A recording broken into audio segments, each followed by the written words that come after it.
ધોરણ 9 ગુજરાતી પ્રકરણ 4 ગદ્ય 4 ગોપાળ બાપા.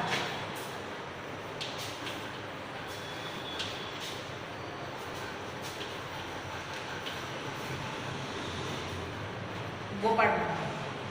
હવે ગોપાળ બાપાના લેખક છે મનુભાઈ પંચોળી. મનુભાઈ પંચોળીનું ઉપનામ દર્શક. હવે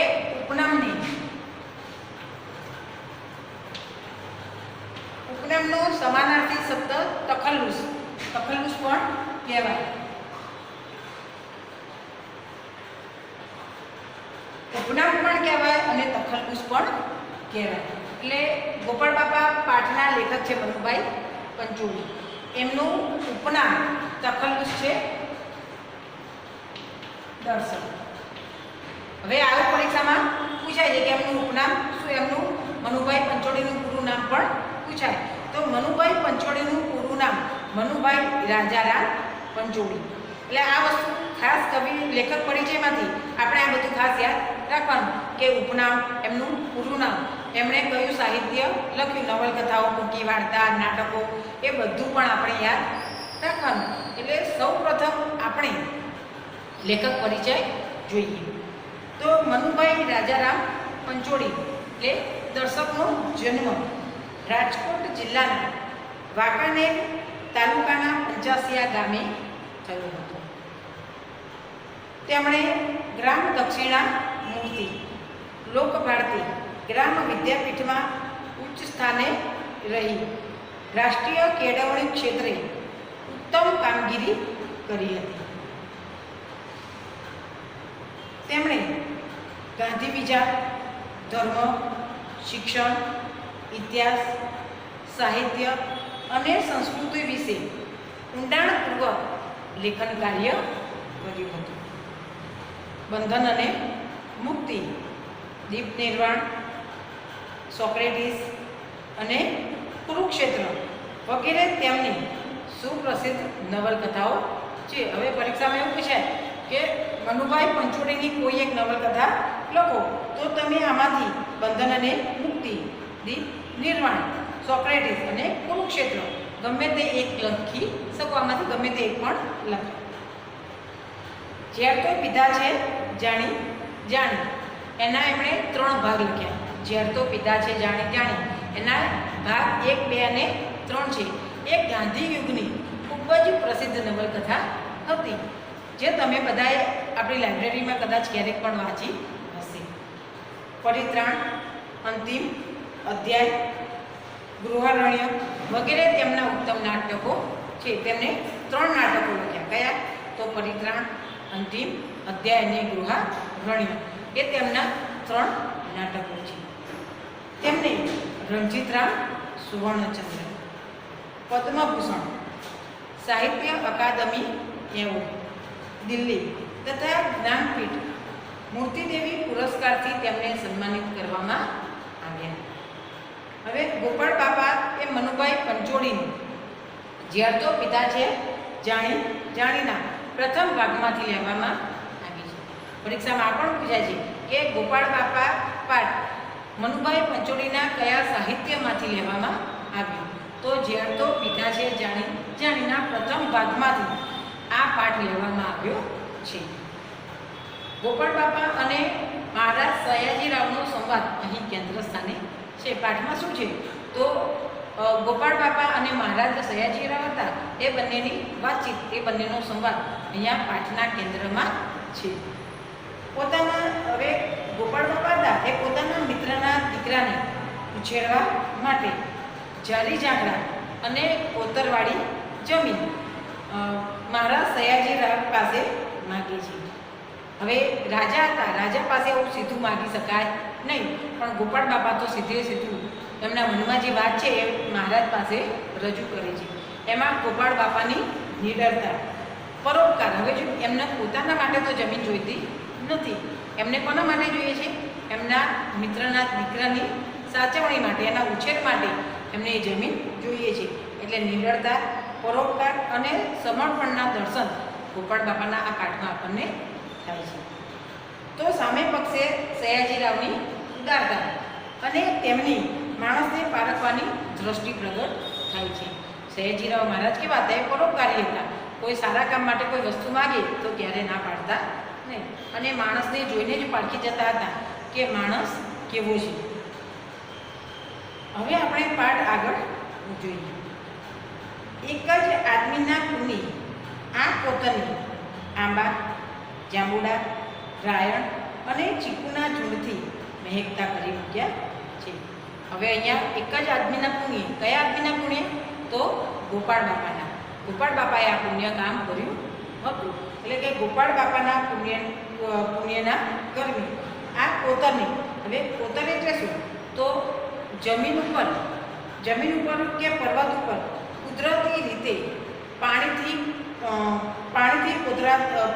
કોતરાયેલો બનેલો ગુફા જેવો પાક.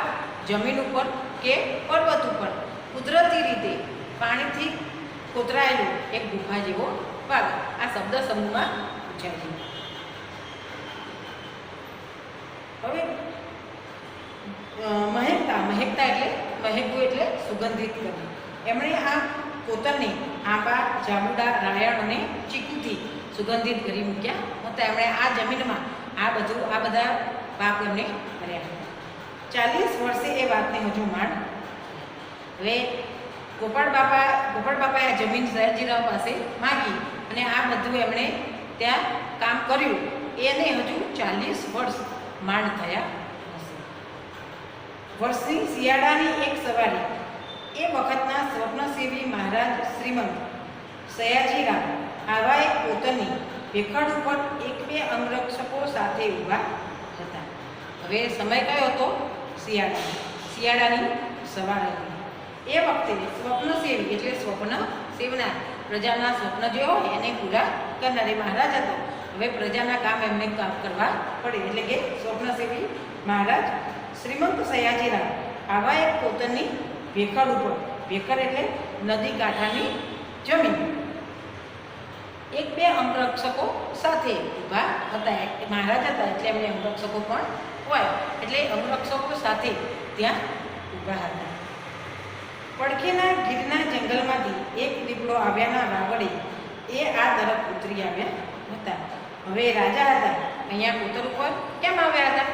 તો એ પડખેના એટલે બાજુના ગીરના જંગલમાંથી એક દીપડો અહીં ઉતરી આવ્યો હતો. અહીંયા જમીન હતી ત્યાં આવ્યો હતો. એના વાવડે એટલે સમાચાર, એવા સમાચાર એમને મળ્યા હતા એટલે અહીં આવ્યા હતા.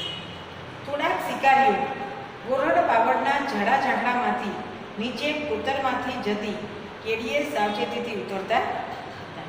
હવે એ દીપડો આવ્યો હતો, દીપડો કોઈને નુકસાન કરે નહીં માટે થોડાક શિકારીને લઈને પણ આવ્યા હતા દીપડાનો શિકાર કરવા માટે. એટલે થોડાક શિકારીઓ ગોરડ એટલે બાવળનો એક પ્રકાર છે. એ બાવળ આવે છે, એ બાવળનો એક પ્રકાર છે ગોરડ બાવળના ઝાડામાંથી નીચે કોતરમાં જતી કેડીએથી સાવચેતીથી ઉતરતા હતા. કેડી એટલે રસ્તો માર્ગ. એ બાવળ હતા, ઝાડાવાળા હતા. જો ત્યાં સાવચેતીથી ના ઉતરે તો પડી જવા, અને ત્યાં બાવળની જે કાંટા હોય એમને વાગ્યું, એટલે સાવચેતીથી એ ઉતરતા હતા. એ બધા ગોરડની જાળીમાં દેખાતા બની જાય. હવે બાવળ તો ઝુંડ હતા બાવળના, એટલે શિકારીઓ બાવળની જાળીમાં દેખાતા બંધ થયા. દૂર સુધી જતા રહે એટલે મહારાજને એ દેખાતા બંધ થયા. મહારાજ દૂર દેખાતી ટેકરીએ દૂરબીન વાળીને જોતા હતા. હવે મહારાજ એક ઊભા હતા, ત્યાં એક દૂર દેખાતી ટેકરીઓને દૂરબીન એટલે દૂરનું જોવાનું યંત્ર. આ પણ શબ્દ સમૂહમાં પૂછાય છે કે દૂરનું જોવાનું યંત્ર, તો દૂરબીનથી જોતા હતા. ત્યાં કોતરમાંથી એક ખેડૂ માણસે આવીને પ્રણામ કરી કંઈક ફળ ભેટ ધર્યા.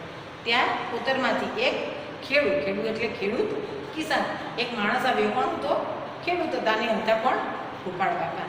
આવી અને મહારાજને પ્રણામ કરી કંઈ ફળ ભેટ ધર્યા. ભેટ એટલે ઇનામ, બક્ષિસ. હવે આપણે આટલા શબ્દાર્થ એકવાર જોઈ લઈએ.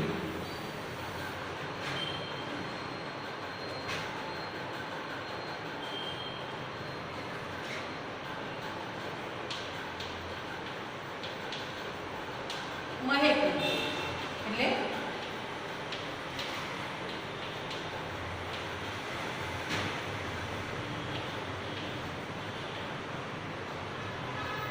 મહેકું એટલે સુગંધિત કરવું.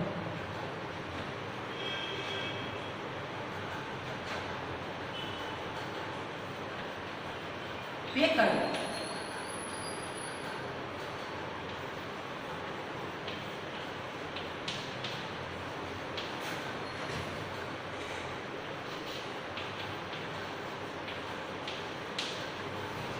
એટલે નદી કાંઠાનો ખડક.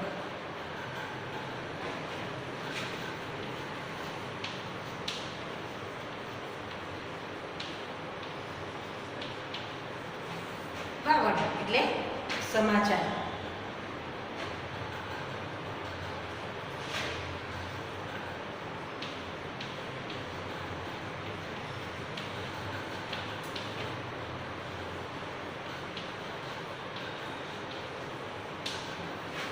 ઉતરી આવવું એટલે આવી જવું.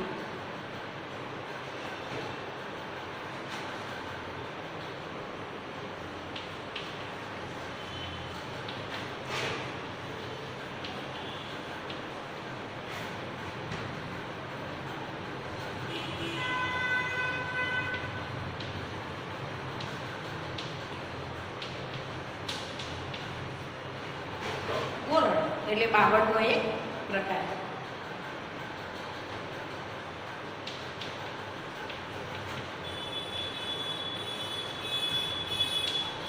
કેરી એટલે રસ્તો.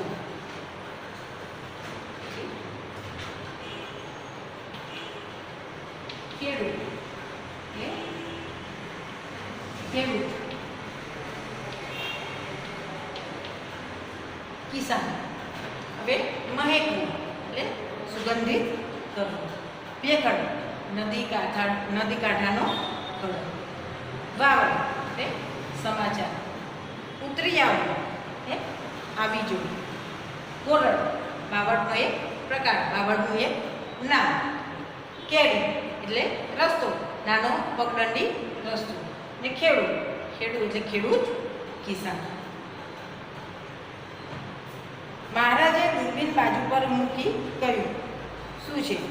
હવે મહારાજ દૂરબીનથી જોતા હતા અને ગોપાળ બાપા આવ્યા, એમને પ્રણામ કર્યા અને ફળ આપ્યા. એટલે ગોપાળ બાપાએ કીધું કે આ શું છે? તો ગોપાળ બાપા કહે છે બોર. બોર મુઠ્ઠી જેવડા. બોર તો કેવા હતા? ખૂબ જ મોટા લીંબુ જેવડા બોર હતા. એટલે સયાજીરાવ મહારાજને આશ્ચર્ય થયું. આશ્ચર્યથી મહારાજ મીઠા લીંબુ જેવા બોરને જોઈ રહ્યા. એમણે પહેલાં ક્યારેય આવા બોર જોયા હતા નહીં. આશ્ચર્ય એટલે નવાઈ. એ નવાઈથી આવા લીંબુ જેટલા મોટા બોરને એ જોઈ રહ્યા. પછી પૂછ્યું ક્યાંથી લાવ્યા? પછી એમણે સયાજીરાવ મહારાજે ગોપાળ બાપાને પૂછ્યું કે ક્યાંથી લાવ્યા? અહીંની મારી બોરડી પડશે ને એ જાતે ઉછેરી છે. ગોપાળ બાપા કહે છે કે અહીં મારી બોરડી છે અને એ બોરડીને મેં જાતે જ ઉછેરી છે, મેં જાતે જ એને મોટી કરી છે. ભેટ ધરવા આવ્યા હશો. પછી મહારાજને એવું થયું કે મને ભેટ ઇનામ આપવા માટે આવ્યા હશે. તો ગોપાળ બાપા કહે છે નાજી ભેટ લેવા આવ્યો છું. એટલે સયાજીરાવને એમ કહે છે કે ના, હું ભેટ આપવા તો નથી આવ્યો, ધરવું એટલે આપવું. તો કે ના, હું ભેટ ધરવા તો નથી આવ્યો, પણ ભેટ લેવા એટલે કે ઇનામ લેવા, બક્ષિસ લેવા માટે અહીં આવ્યો છું. હસીને મહારાજ કહે હે ત્યારે તો લોભે આવ્યા છું. એટલે મહારાજને હસવું આવ્યું. ગોપાળ બાપાએ એવું સામે જ એમને મોઢે કહી દીધું કે ના, હું ભેટ આપવા નથી આવ્યો, પણ હું ભેટ લેવા જ આવ્યો છું. એટલે મહારાજને હસવું આવ્યું અને એમણે કીધું ત્યારે લોભે એટલે કે તમે અહીં લાલચથી આવ્યા છો, લાલચ વગર તમે અહીં આવ્યા કહો શું અરજ છે? એટલે સયાજીરાવ કહે છે ગોપાળ બાપાને કે કહો શું અરજ છે? અરજ એટલે વિનંતી. શું વિનંતી છે?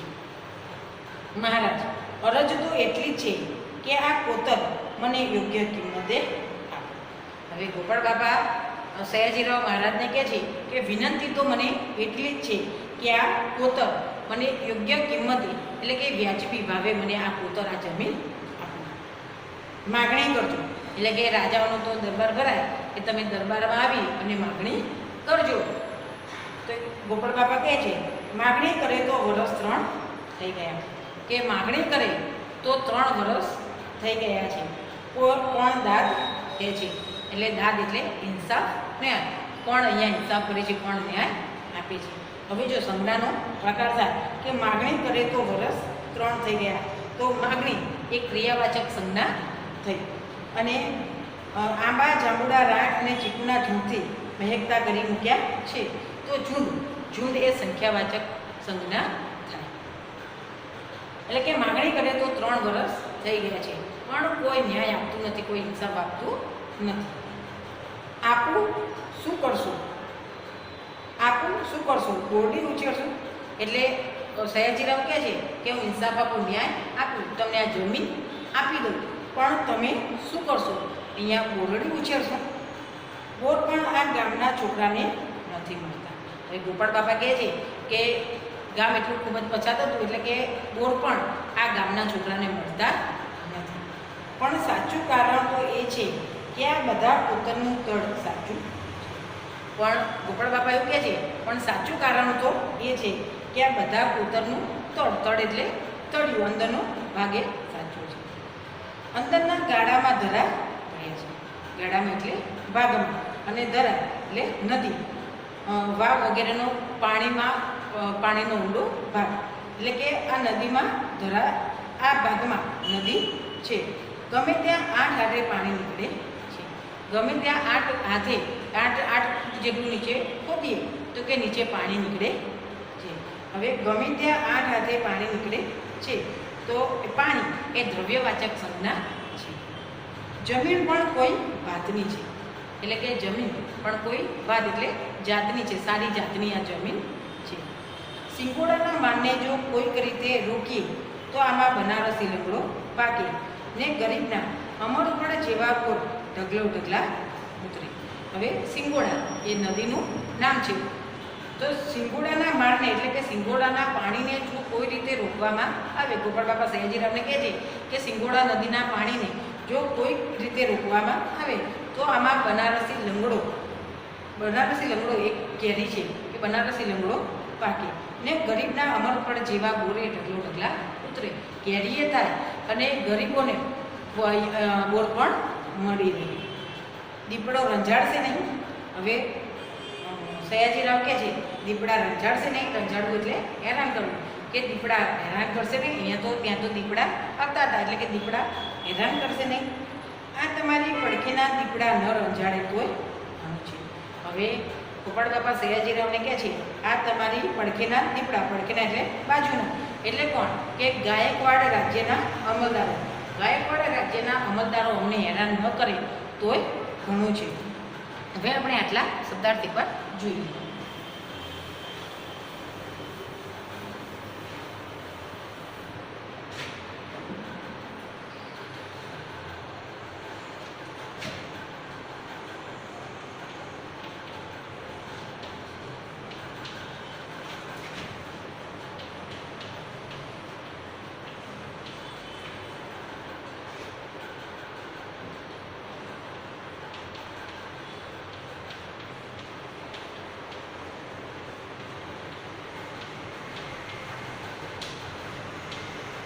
લોભે એટલે લાલચથી.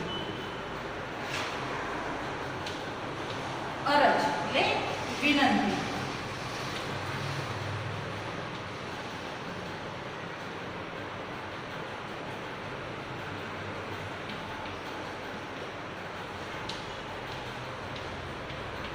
દાદ એટલે ઇન્સાફ, ન્યાય.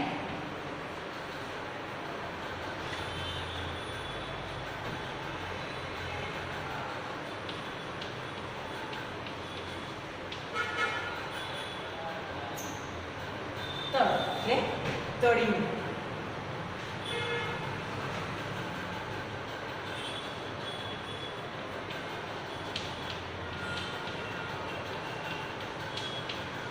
ગાડા એટલે ભાગમાં.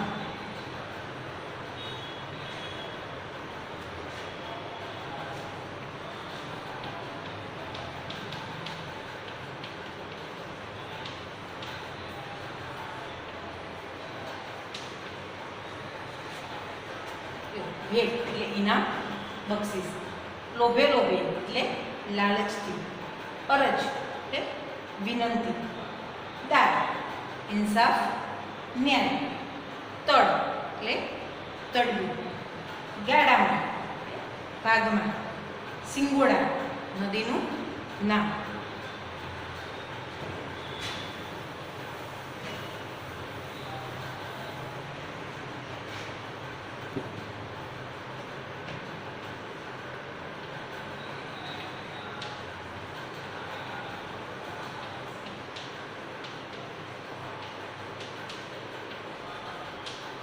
રંજાડું એટલે હેરાન કરવું.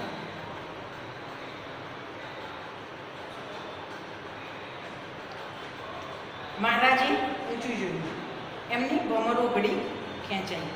હવે મહારાજને આવું ગોપાળ બાપાએ મોઢામાં સંભળાવી દીધું એટલે એમની ભ્રમરો એટલે ભ્રમર, એમની ભ્રમરો ઘડી ખેંચાઈ ગઈ. એમને થોડીક વાર માટે તો ગુસ્સો આવી ગયો.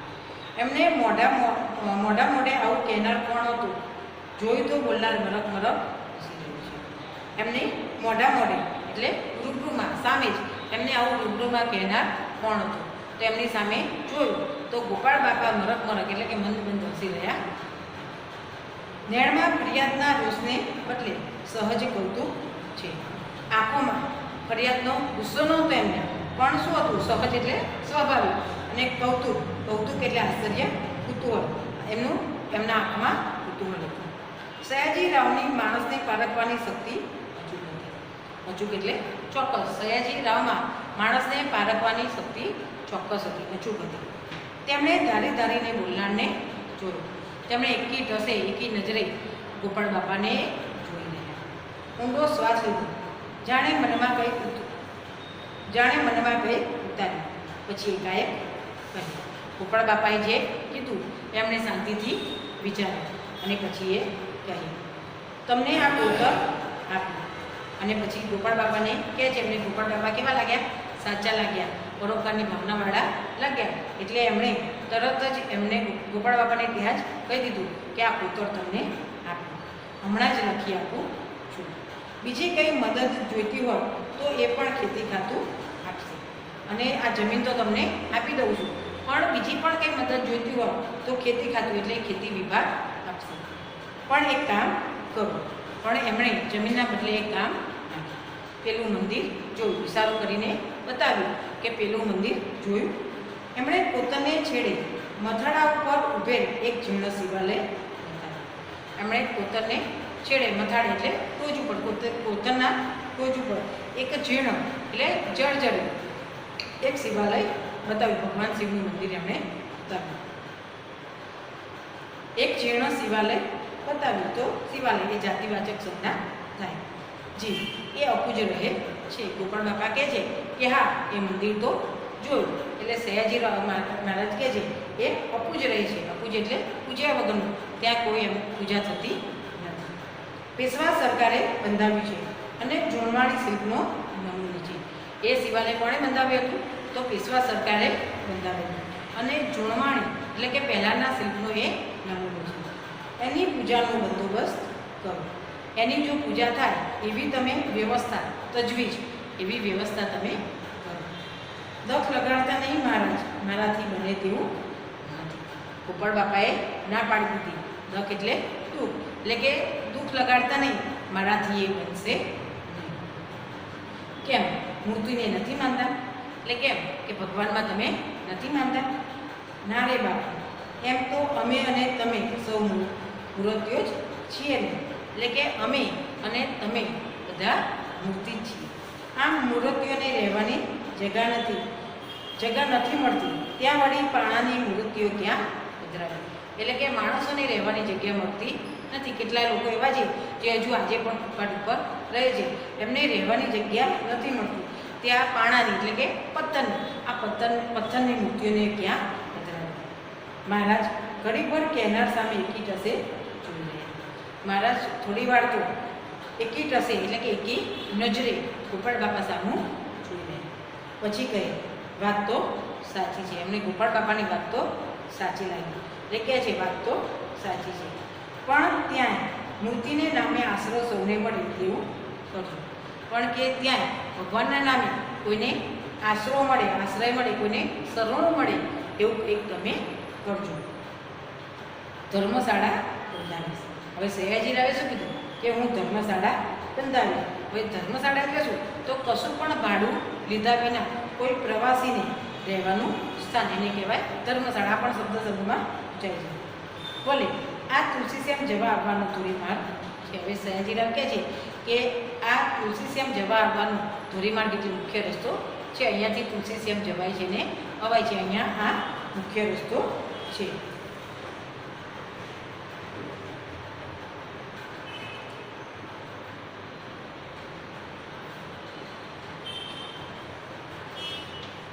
પમ્મર એટલે ભ્રમર.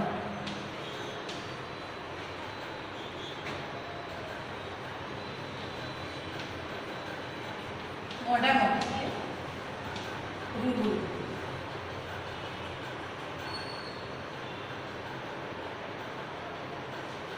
સહજ સ્વાભાવિક.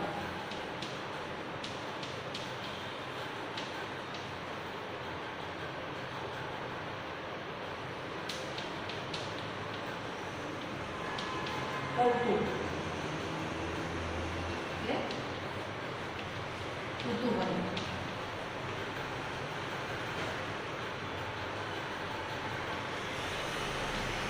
અચૂક એટલે ચોક્કસ.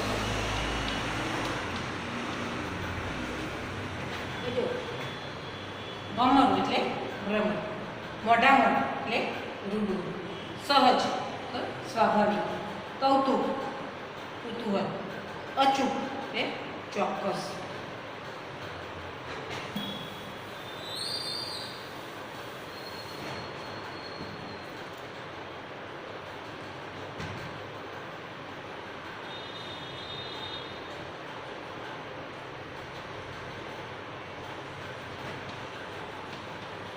મથાળું એટલે ટોચ.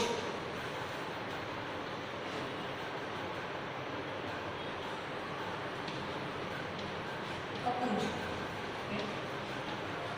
જ્યાં વિનાનું.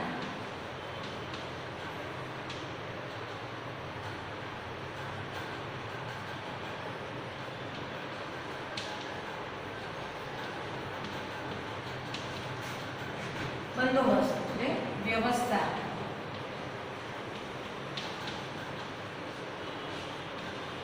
તજવીજ.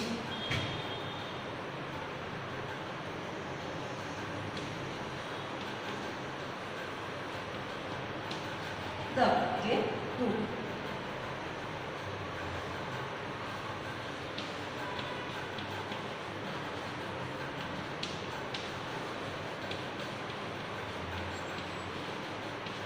મૂર્તિ એટલે મૂર્તિઓ.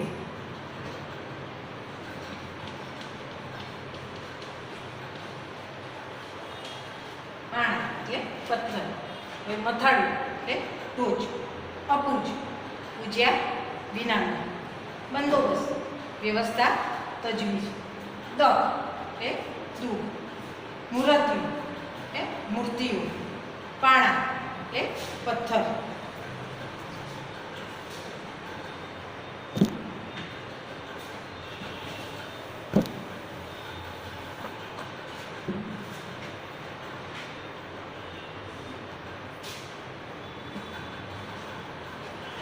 ધોરીમાર્ગ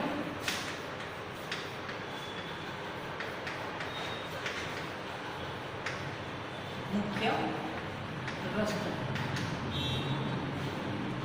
હવે ચલાવેલા પાઠમાંથી આપણે એક એક વાક્યના પ્રશ્નનો જવાબ જોઈએ.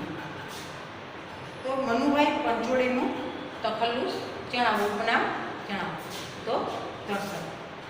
મનુભાઈ પંચોળીના કોઈ પણ એક નાટકનું નામ આપો. તો પરિત્રાણ, અંતિમ, મધ્યમ અને પુનરારણ્ય ગમે ત્રણમાંથી તમે ગમે તે એક લખી શકો. ગોપાળ બાપા પાઠના કેન્દ્રમાં કઈ બે વ્યક્તિ વચ્ચેનો સંવાદ છે? તો મહારાજ સયાજીરાવ અને ગોપાળ બાપા. આ તમારી પડખેના દીવડા રંજાડે નહીં તોય ઘણું છે. વાક્ય કોણ બોલે છે? તો આ વાક્ય ગોપાળ બાપા બોલે છે. આ તમારી પડખેના દીપડા આ શબ્દો ગોપાળ બાપા કોના માટે વાપર્યા છે? તો સયાજી રાવના રાજ્ય વહીવટી અમલદારો માટે એમણે આ શબ્દો વાપર્યા છે. મહારાજ સયાજી રાવમાં કઈ શક્તિ હતી? તો મહારાજ સયાજી રાવમાં માણસ પારખવાની શક્તિ હતી. તુલસીશ્યામ જવા આવવાના માર્ગે શિવાલય કોણે બંધાવ્યું હતું? તો તુલસીશ્યામ જવા આવવાના માર્ગે શિવાલય પેશવા સરકારે બંધાવ્યું. ગોપાળ બાપાએ શિવાલયના મૂર્તિની પૂજાની વ્યવસ્થા કરવાને બદલે અન્ય કયો વિકલ્પ સૂચવ્યો? તો એમણે ધર્મશાળા બંધાવવાનો વિકલ્પ સૂચવ્યો. ગોપાળ બાપાએ મહારાજ સયાજી રાવને કોતરમાં સિંગોડાના માનને રોકવાનું સૂચન કેમ કર્યું? કેમ કે જો સિંગોડાના માનને રોકીએ તો બનારસી લંગડો અને અમરફળ જેવા ગોળ ત્યાં પાડે. ગોપાળ બાપાએ સયાજી રાવને જીર્ણ શિવાલયની પૂજાનો બંદોબસ્ત કરવાની ના કેમ પાડી? કારણ કે ગોપાળ બાપા એવું માનતા હતા કે અહીંયા માણસોની રહેવાની જગ્યા નથી, ત્યાં પથ્થરની મૂર્તિને ક્યાં પધરાવી. તો આવા તમારે એક એક વાક્યના બીજા 10 પ્રશ્નોના જવાબ હોમવર્કમાં તમારે લખવા.